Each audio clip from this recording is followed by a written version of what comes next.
Faltam 15 segundos. A orientação é interna. Estamos parados. Vá com Apollo 11.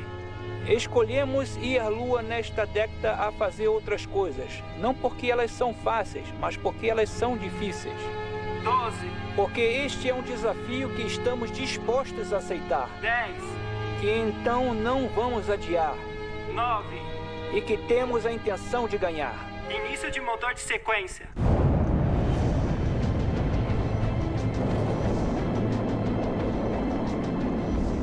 Em 1969, o mundo assistiu à realização da história.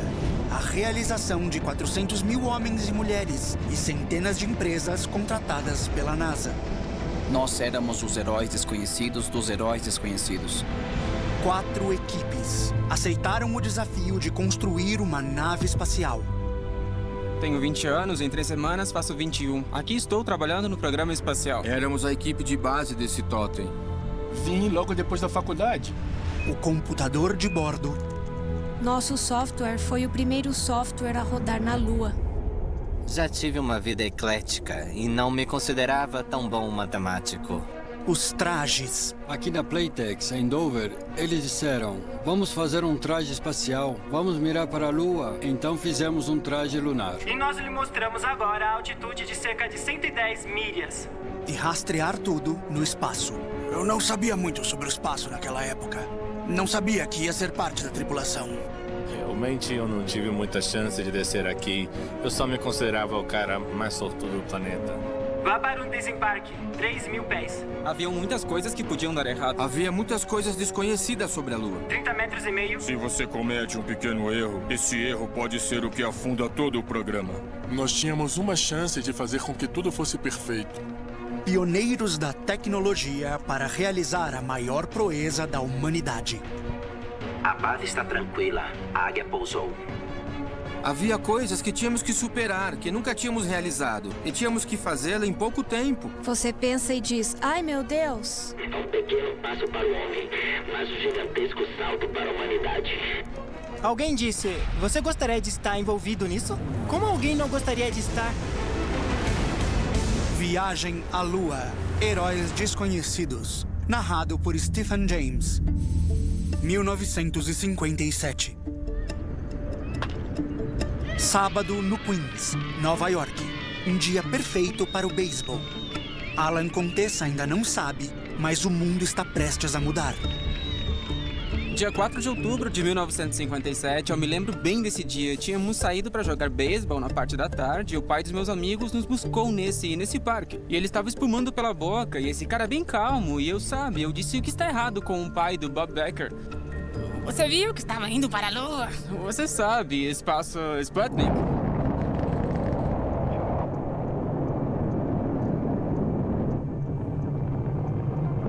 Naquele dia, os soviéticos tinham lançado um satélite de 84 quilos na órbita da Terra. E não sabíamos sobre Sputnik nada. Então foi isso. Durante a noite, o país virou de cabeça para baixo. Havia esse sentimento de nação sob ataque. John Devane, de 23 anos, voltou para os Estados Unidos para estudar engenharia. Lembro quando o Sputnik foi lançado. Eu tinha acabado de sair do exército. Os jornais diziam que a Rússia havia ganhado a corrida espacial. O sinal da Sputnik morreu depois de 21 dias, mas seu impacto na psique americana duraria anos. A rivalidade entre nós e os russos naquela época era inacreditável. Era uma corrida espacial, sem dúvida. Era realmente parte da Guerra Fria. Todos estavam em pânico. Os russos tinham a bomba e poderiam detoná-la. Nós estávamos preocupados porque eles poderiam lançar foguetes e colocá-los em órbita. Eles poderiam pôr uma bomba atômica lá. Bombardear o que eles quisessem, só de apertar um botão. 6 meses depois, por conta da pressão pública, o Congresso funda a Administração Nacional da Aeronáutica e Espaço, a NASA. Se os soviéticos não tivessem lançado o Sputnik, provavelmente não teríamos programa espacial. 1961. O homem teve seu primeiro grande sucesso no espaço, quando os russos empurraram um homem através do limiar. Foi a propaganda do ano. nos Estados Unidos foi um verdadeiro alvoroço. Como isso pode ser verdade? Como podem os russos, sua educação, sua tecnologia serem melhores que as nossas? Eles já nos venceram, então em que poderíamos ganhar? Não demora muito para que Kennedy dê uma resposta. A exploração do espaço vai continuar, se nos juntarmos a ela ou não. Nós escolhemos ir à Lua, e isso ocorrerá antes do fim da década. Foi um ótimo discurso. Quero dizer, era um desafio tão incrível. Entre os primeiros a responder está o jovem doutor canadense Bill Carpentier.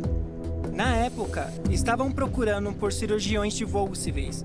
Eu recusei um programa de meio período de formação para ir à NASA. Para mim, é um pulso humano para entender novas coisas, explorar novos lugares, aprender. Mas manter a promessa de Kennedy seria uma tarefa monumental. Engraçado, dizíamos. Kennedy sabia exatamente o que estava falando quando disse que chegaríamos dentro de uma década. A NASA precisa de toda a ajuda e se volta para uma nova onda de contratos empreendedores. Não tínhamos ideia de onde estávamos nos metendo e tínhamos que aprender um monte de coisas. Ao chamarem os melhores e mais inteligentes, John Devaney assina com a Grumman Aircraft Corporation. Ele quer construir a nave. Sabíamos desde o início que estávamos fazendo história. E não está sozinho. Saía nas notícias todos os dias, na televisão. Steve Rocambole acaba de sair da faculdade de engenharia quando se junta a Grumman. Quando eu estava no programa lunar, era como se fosse, eu acho, trabalhar hoje em dia para a Amazon, Apple. Estava muito ocupado. Eles contratavam centenas de pessoas por semana. Estava tão lotado, eu não tinha uma mesa. Eu estava sentado numa cadeira, esperando fazer uma contribuição. Quando eu cheguei a Grumman, era só um mar de mesas. Juntávamos 6 ou 7. Na verdade, se você tivesse que ir ao banheiro ou algo assim, você tinha que escalar 4 ou 5 pessoas. Grumman era um tiro no escuro quando a NASA recebeu propostas para construir a nave espacial. Durante a guerra, fizemos o Hellcat e o Wildcat, que pousavam em porta-aviões, e éramos uma empresa da Marinha. Foi incomum conseguirmos um contrato espacial. Eles se arriscaram, a NASA, ao dar o contrato para nós. O primeiro desafio é decidir que tipo de nave construir. O pensamento tradicional é que a melhor maneira de chegar à Lua seria a abordagem direta. A ascensão direta quer dizer que você pega um foguete e todo o propulsor para chegar à Lua e voltar. E você aterriza isso na superfície lunar. E depois você tem que decolar de novo. Que tremenda quantidade de peso. Então, como é que isso funciona? Eles aterrissam na Lua, o astronauta sai daquela coisa que é mais alto que o Monumento de Washington, desce pelo lado para dar um salto gigantesco. Provavelmente seria possível, mas teria tomado muito mais tempo e dinheiro. A NASA precisa de algo novo e ela o obtém de uma fonte surpresa, o Dr. John Hubble. Ele é um engenheiro estrutural, mas ele se interessa por mecânica orbital. E para se divertir, ele começou a calcular essas trajetórias durante a noite. Ele tem uma ideia radical: o encontro da órbita lunar. O conceito era basicamente usar uma nave espacial separada que pousaria na Lua depois de você chegar lá. Haveria um módulo de comando que os astronautas usariam durante o lançamento e a reentrada. E um módulo especializado que seria melhor, mais leve, desenhado só para levar os astronautas da órbita lunar até a superfície lunar. E depois voltar à nave-mãe. Em seguida, voltar para a Terra. É um plano ousado. E no começo, Hubble se esforça para encontrar alguém que o apoie. O conceito era realmente impopular, por causa de todos os riscos que não tinham sido testados. O maior risco é uma colisão catastrófica durante a intrincada manobra de ataque. Eu acho que o John Hubble estava inovando. Mas Hubble está convencido e manda outra carta para seus chefes. E ele começa com: essa é a voz do território selvagem. É uma carta incomum. Ele violou todos os protocolos e ele disse: eu acho que vocês precisam reconsiderar isso. Foi um tremendo risco da parte dele, porque a carreira dele estaria praticamente terminada se eles recusassem isso. Digo a verdade. Ele desafia seus superiores. Queremos ir à Lua ou não? A NASA aceita. ele está certo. Eu acho que as pessoas não percebem como foi grande naquela época, como foi grande a decisão. Então John é um herói de verdade. A teoria se torna uma peça central no programa Apollo. Mas agora, podem a NASA e a Grumman construir a máquina dos sonhos de Hobart? Precisamos de uma quantidade incrível de tecnologia para fazer isso acontecer. Os engenheiros, pessoas dentro da NASA, sabiam que os dispositivos, tudo que nos levaria lá, tinha que ser basicamente construído a partir do zero. A coisa notável é, nós não tínhamos computadores na época. Tudo era feito à mão. Só tínhamos desenhos bidimensionais, não tínhamos desenhos tridimensionais. Existe design computadorizado agora. Não tínhamos isso. O trabalho é enorme para conceber e criar cada peça da tecnologia necessária para decolar da Terra e chegar à Lua.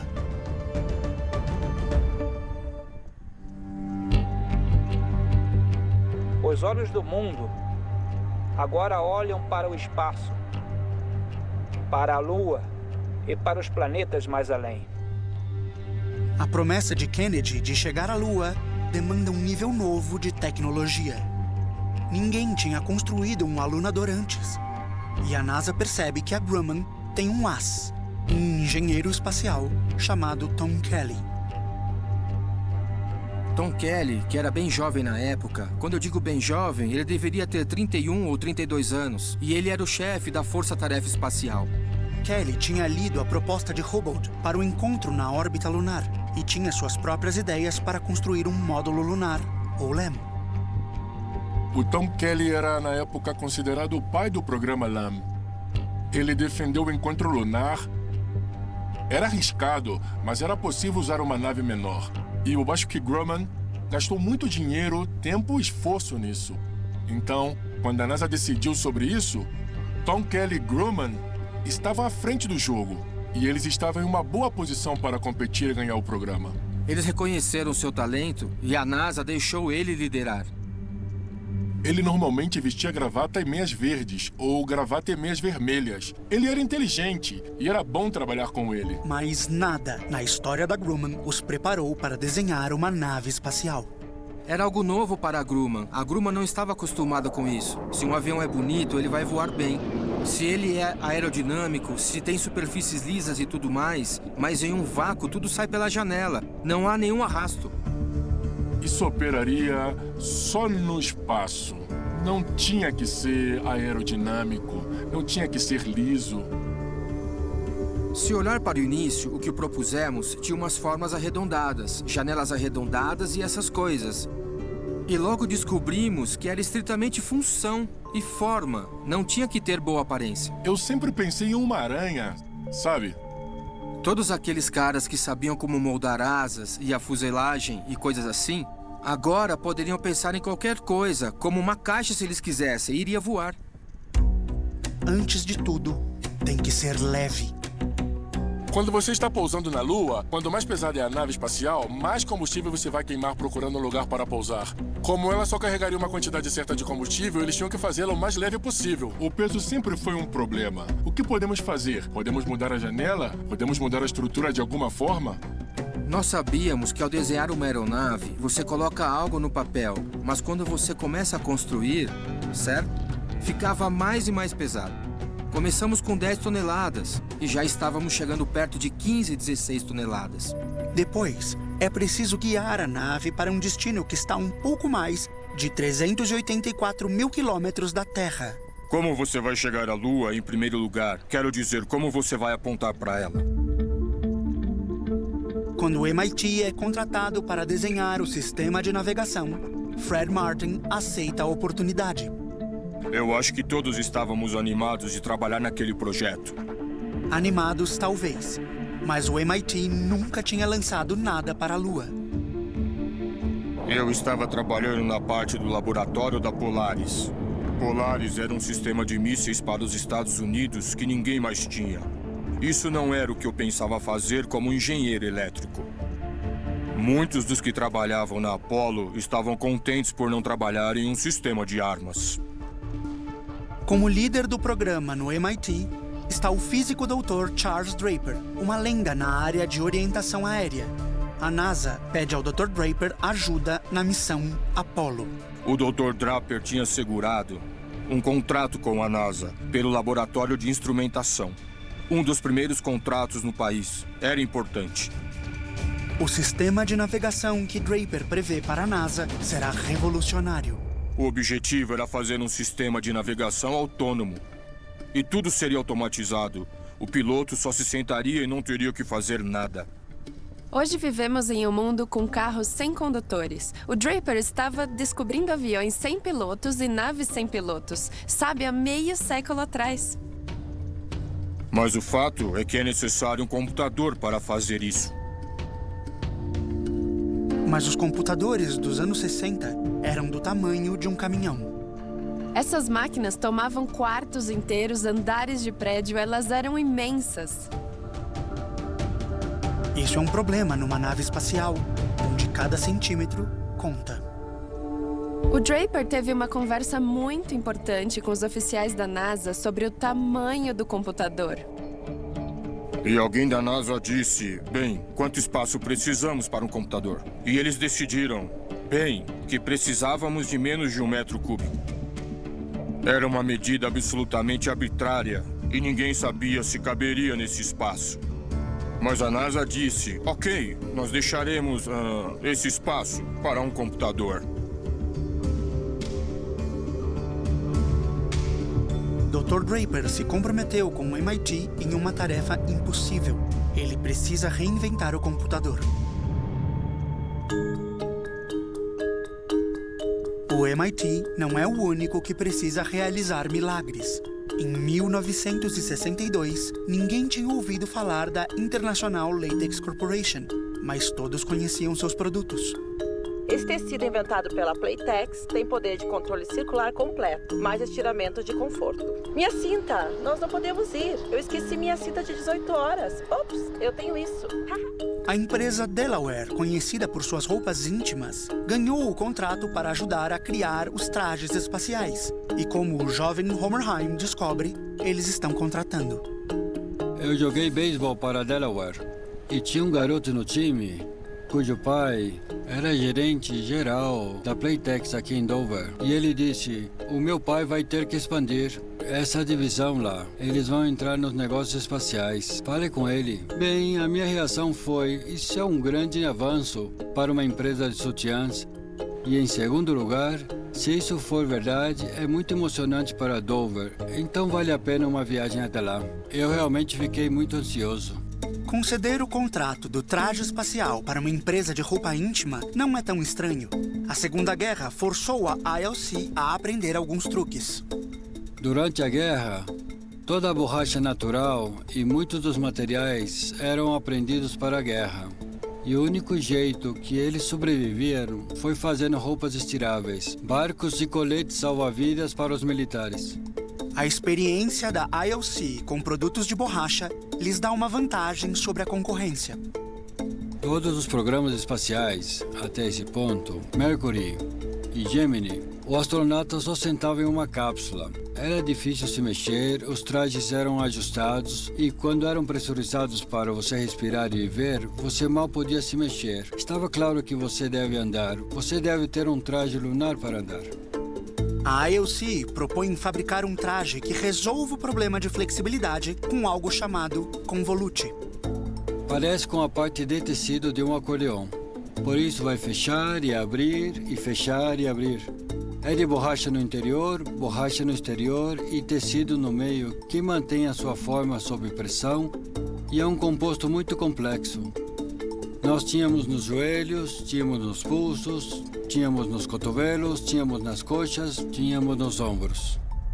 O traje tem que proteger os astronautas nas condições mais adversas. A temperatura da Lua oscila de mais de 250 a menos 250. Por isso, se você estiver em um avião com o sol batendo em você, seriam 250 graus. E então, se acontecer de você entrar em uma cratera que é protegida, pode mudar para menos 250 e mudar muito rápido porque não tem ar lá. O desafio do traje perfeito levará a ILC para novos materiais e técnicas que ninguém pensava que seriam possíveis. Em meados da década de 60, os empregados da NASA estão correndo para construir os trajes e a nave para chegar à Lua. Mas tudo será em vão se o controle da missão não puder acompanhar a nave e se comunicar com os astronautas. Para garantir uma cobertura constante entre os astronautas na Lua e o controle da missão, você precisa de 3 estações espaciais de rastreamento, posicionadas longe ao redor do globo. A Austrália é o local perfeito para uma dessas estações de rastreamento. E em um local chamado Honeysuckle Creek, 3 jovens se tornarão parte da história. Acabei fazendo mestrado em engenharia eletrônica. Meu trabalho, além de ser diretor da estação, era ser encarregado das operações. Meu papel era supervisor de operações. Não podia acreditar na minha sorte, eu amei, para ser honesto. Meu papel principal era ser supervisor de suporte técnico. Eu só tinha que apontar a antena. Bem, esse prato poderia se mover muito rapidamente. Era como 5 graus por segundo. 3 graus. Eram 3? Sim. Quando a nave espacial passa por cima do centro, ele pode segui-la de um horizonte a outro. Nos primeiros dias, quando eu fui lá para tomar leituras do transmissor para o registro, e eu estava lá em frente ao equipamento, o prato de repente saiu, se inclinou para o lado direito e eu estava... O chão se tornou a parede. O telefone estava no meu pé e eu estava pendurado em uma viga, com as pernas balançando no ar. Gritando muito alto? Eu estava me segurando, amigo. Então, da próxima vez, não vamos te deixar subir na antena. Os astronautas vão depender da habilidade da equipe para operar a estação de rastreamento do lado australiano. A única vez que eu andei na neve na Austrália foi em Honeysuckle. Após a chuva pesada, a estrada desaparecia completamente. Tudo tinha que esperar por um dia ou mais, enquanto as máquinas abriam o caminho. Havia estradas de terra, 20 quilômetros de poeira e sujeira. E é preciso ter cuidado com cangurus e wombates. Você já ouviu falar disso? Apesar da localização remota, a estação tem o equipamento de comunicação mais sofisticado da Terra. A Honeysuckle foi equipada pela NASA com os computadores e todos os tipos de outros equipamentos para lidar com os dados e os sinais vindos do controle da missão, e depois enviá-los pelo transmissor para a nave espacial. Éramos capazes de nos comunicar com a Apollo, monitorando subida e descida de voz, dados biomédicos dos astronautas. Toda a telemetria dependia da dinâmica da Lua e do controle de quem rastreou o quê e quando. O controle da missão estaria cego, surdo e mudo sem o Honeysuckle Creek. 1965. O astronauta está voando ao lado da nave, movendo-se a uma velocidade de 28.000 km por hora. Em março de 1965, o cosmonauta Alexei Leonov fez história com a primeira caminhada espacial. Isso prova que os soviéticos estão à frente, especialmente na tecnologia de traje espacial. A NASA está ficando impaciente com a ILC. Seus primeiros trajes são muito volumosos. Se eles colocarem os trajes dentro de uma pequena cápsula, há 3 astronautas lado a lado, com um traje inflado, o cara do meio parece um sanduíche, era muito apertado. Eles provam novos desenhos e novos materiais, mas depois de 100 trajes, ainda não está bom. Os astronautas estavam fazendo algumas tentativas numa cápsula e um deles saiu e disse: não há maneira que eu vá à Lua nesse traje. Na fábrica, Homer Heim percebe que a chave para otimizar os trajes é o capacete. Os capacetes, até aquele momento, eram cópias dos capacetes dos pilotos de caça. Eram apertados na cabeça como os de futebol americano. E para mover a sua cabeça, teria que ter uma articulação no pescoço, mantendo a mobilidade do ombro. Então, um grande avanço. Um cara na NASA estava experimentando com um capacete de bolha. Só pôr a bolha no seu traje, fixar e então sua cabeça está livre. Você pode movê-la livremente.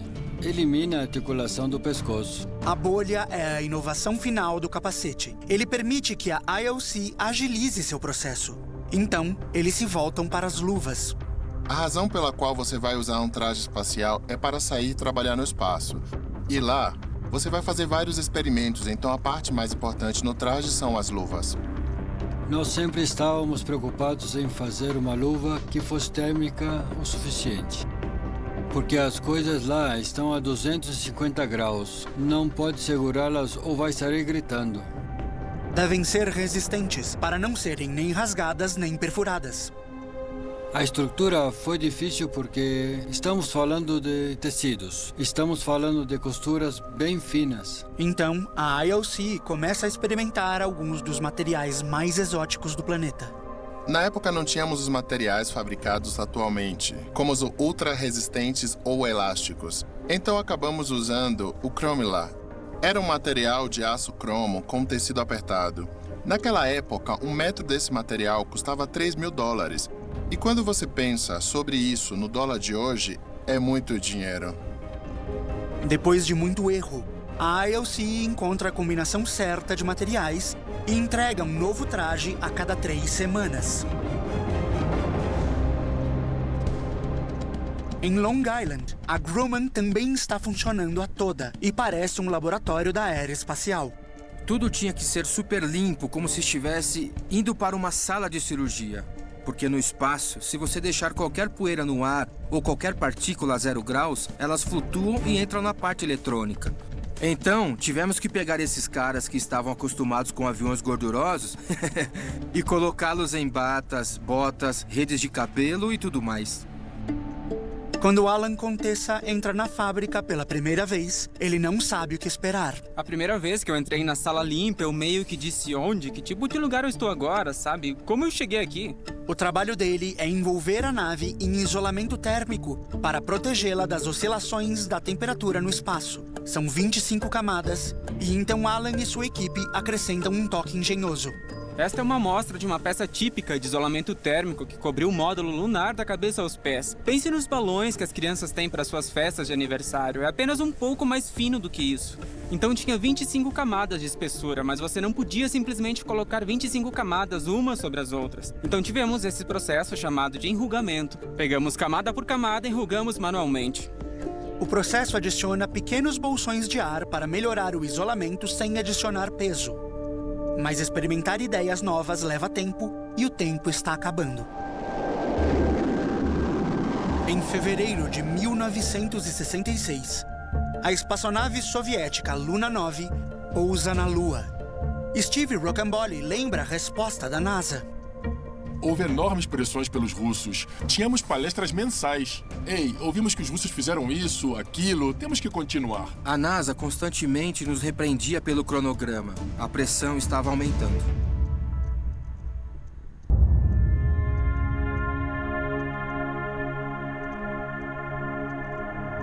A corrida para a Lua está dando a alguns trabalhadores a chance de fazer coisas que nunca sonharam. Eu estava no exército e eu era um armador de paraquedas e, claro, parte do treinamento que tínhamos, éramos obrigados a saber como usar muitas máquinas de costuras diferentes. Eu vi um anúncio no jornal de um dos empreiteiros que tinha muitas tarefas na NASA, procurando por técnicos de sobrevivência com experiência em costura. Então, na hora do almoço, peguei todas as moedas que consegui e fui até o telefone público. E eles disseram: "Por que você não vem trabalhar conosco?" Com os astronautas treinando o tempo todo, a NASA precisa de testadores para o traje espacial.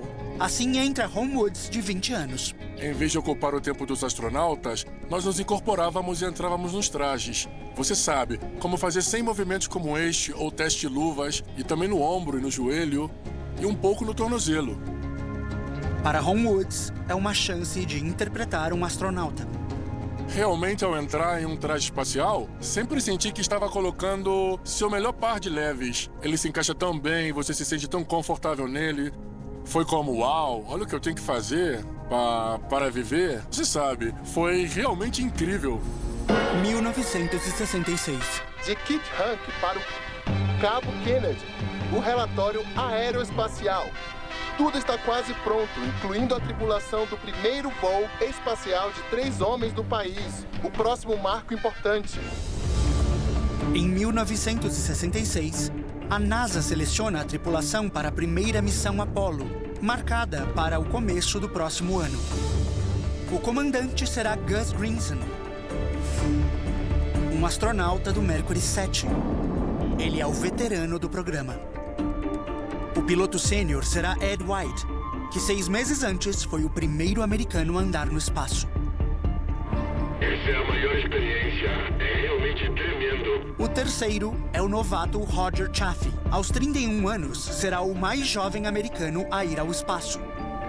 A missão é um teste de 14 dias em órbita terrestre baixa. Quando eles visitam a ILC para ajustar as roupas, Homer Ryan conhece Gus Grinson. Eles tinham que vir para o LC e para a fábrica e verificar o ajuste, e foi muito elaborado. Acontece que nesse dia eu estava disponível, então fui buscar Gus. Gus era um que não gostava de showbiz, não gostava muito da imprensa. Então eu estou esperando lá, encostado da porta lateral, e lá vem Gus subindo no asfalto, e a banda começa a tocar Anchors Away My Boy, porque Gus é capitão da Marinha. Veio até mim e disse, vamos dar o fora daqui. Ele estava fazendo Apollo 1 porque eles queriam que um cara de alta visibilidade fosse o primeiro do Bloco 1. E era isso que ele era, mas ele estava esperando pela Apollo 11. No MIT, eles estão construindo o computador que guiará as missões Apollo. E eles estão procurando pessoas para escrever o software. Os computadores são muito estúpidos e muito implacáveis. Então, não podia estar 99,9% certo. Tinha que estar completamente certo. O problema é que em 1966, a engenharia de software ainda é um mistério. Não há uma descrição de trabalho estabelecida. Que tipo de descrição de trabalho? Ah, precisamos de alguém para escrever um programa para ir à Lua. Você sabe, não sabemos que tipo de pessoa precisamos. Foi um desafio. E eles procuravam pessoas de software. Margaret Hamilton é uma professora de matemática que aprendeu sozinha a escrever softwares. Quando ela se candidata a um emprego no MIT, eles a agarram. 2 diferentes gerentes de programa me ligaram. 2 entrevistas diferentes. E me ofereceram um trabalho, cada um deles naquele mesmo dia. Mas eu meio que sabia onde queria ir. E era para trabalhar no software de bordo. O software de Margaret precisa solucionar problemas antes que eles se tornem sérios. Você tinha que ter certeza, em primeiro lugar, que o software era apropriado. Não poderia haver nenhum erro, e quando o software estava em execução, você precisava detectar algo que não estava funcionando em tempo real, enquanto os astronautas estavam a bordo, e avisá-los para fazer outra coisa ou resolver o problema para eles em tempo real. O MIT precisa de ajuda, e para o jovem matemático Don Niles, essa é a chance de sua vida. Eu estava voltando para casa de uma entrevista desanimadora, creio que em uma companhia de seguros, e passei pelo prédio principal do laboratório de instrumentação e vi a placa. Eu não necessariamente penso em mim como matemático. O departamento de software do MIT aproveita o espírito da contracultura e o coloca em ação. Nosso grupo era muito diversificado, e eu provavelmente era do extremo esquerdo da sociedade, mas havia pessoas trabalhando que eram ainda mais hippies do que eu. O sistema da Apollo precisa de milhares de linhas de código. O armazenamento é um problema. Para atingir as metas de tamanho do computador e também a velocidade e o consumo de energia, optou-se pela utilização de circuitos integrados. Eu acho que foi uma decisão muito visionária.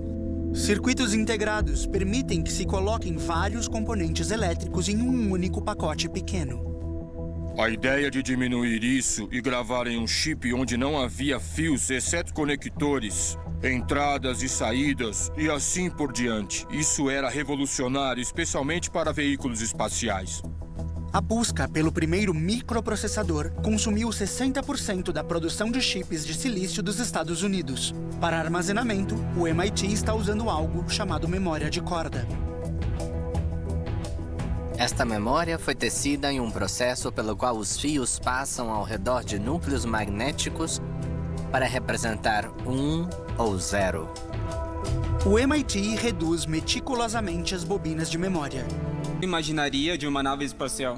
Oh, eu sei. Não nos importamos com aparências, contanto que funcionasse. Posso me abaixar ali por um segundo e direitar essa ruga que está me incomodando? Isso é tudo que eu faço.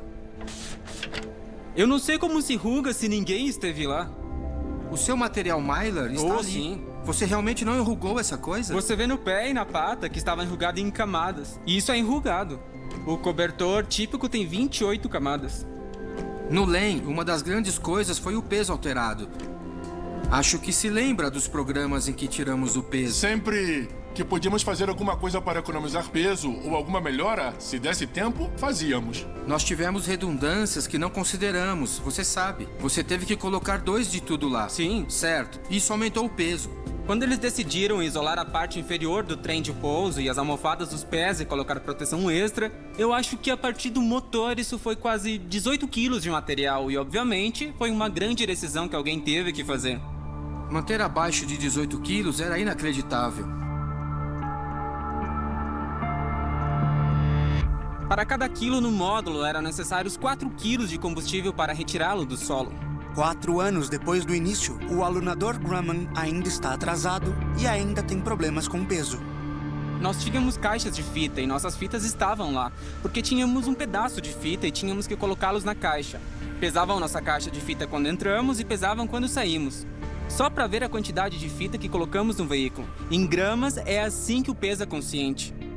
Eles olhavam literalmente para todas as partes, procurando maneiras de torná-la mais fina e mais leve, até o ponto em que quase todos os parafusos da espaçonave tinham um buraco perfurado para torná-la mais leve. Mas as constantes mudanças de design estão atrasando a produção do LEM. Nós não seríamos capazes de fazer o balanceamento de peso que precisávamos. Então, isso causou muitos atrasos no sistema e tudo mais.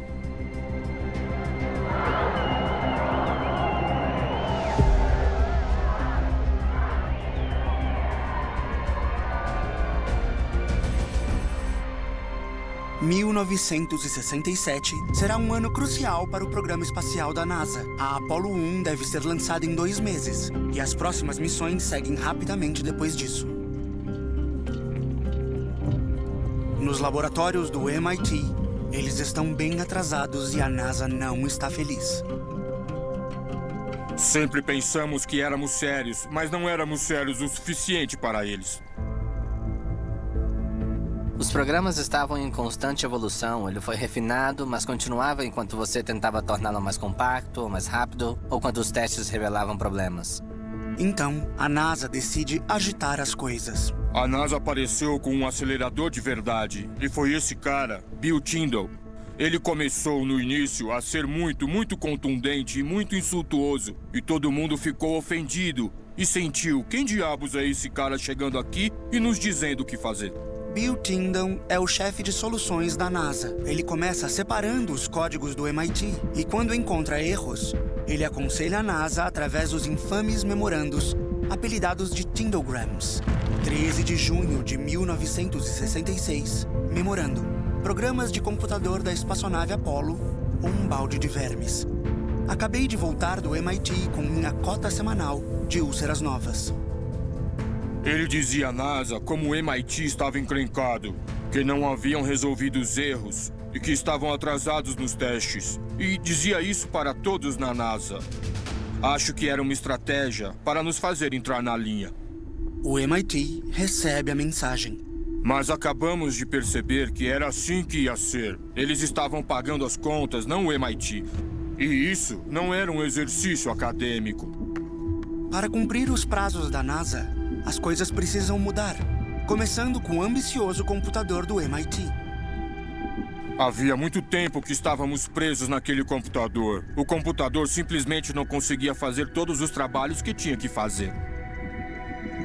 A NASA é forçada a rebaixar o papel do computador do MIT. Ele ainda funcionará de forma autônoma para algumas missões, mas a NASA liderará navegando do solo por meio de ondas de rádio. Estávamos tentando cumprir a agenda do presidente de fazer nesta década. E a NASA acabou se preocupando com o software. Com os soviéticos se gabando de que estarão na Lua antes do final do ano, a NASA não tem outra opção senão pressionar. –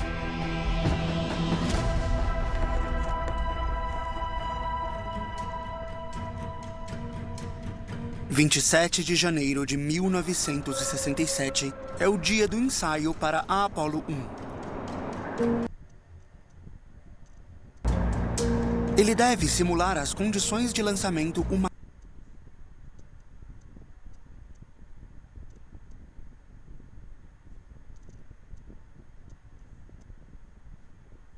catastrófica te incomoda, senhor?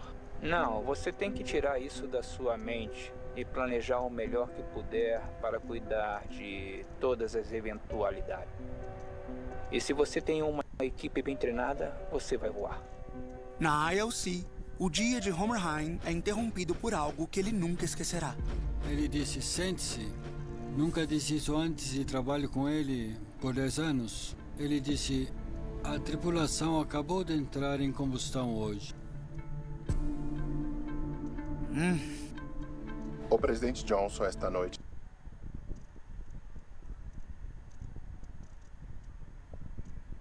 lamentou a morte dos 3 astronautas.